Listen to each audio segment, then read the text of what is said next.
సాధారణంగా ప్రజలు భావోద్వేగాల్ని బుద్ధి కంటే తక్కువగా చూస్తారు. అది చాలా తప్పు. నాకు తెలిసి మెల్లగా అర్థం చేసుకుంటున్నారు. ఇప్పుడు వాళ్ళు ఎమోషనల్ ఇంటెలిజెన్స్ గురించి మాట్లాడుతున్నారు. ఎందుకంటే భావోద్వేగం బుద్ధి కంటే ఎక్కువ తీక్షణంగా అవ్వగలదు. ఎన్నో విధాలుగా.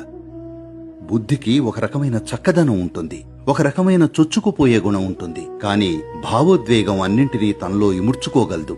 బుద్ధి జీవితంలోని భాగాల్ని తెలుసుకోగలదు, భావోద్వేగం జీవితాన్ని మొత్తంగా తెలుసుకోగలదు. అందుకే ఆధ్యాత్మిక సంప్రదాయాలెప్పుడూ భక్తికి పెద్దపీట వేశాయి. ఒక మేధావికి భక్తుడు మూర్ఖుళ్లా కనిపిస్తాడు. కాని ఒక భక్తుడు తెలుసుకునేది జీవితానుభవం పరంగా, ఇంకా జీవితాన్ని సంపూర్ణంగా చూడగలిగే విషయంలో. ఒక మేధావి దాన్ని కనీసం తాకను కూడా తాకలేడు. భక్తుడు చూడ్డానికి మూర్ఖుళ్లా కనపడచ్చు, కాని అసలైన మూర్ఖుడు వేరేవాడు.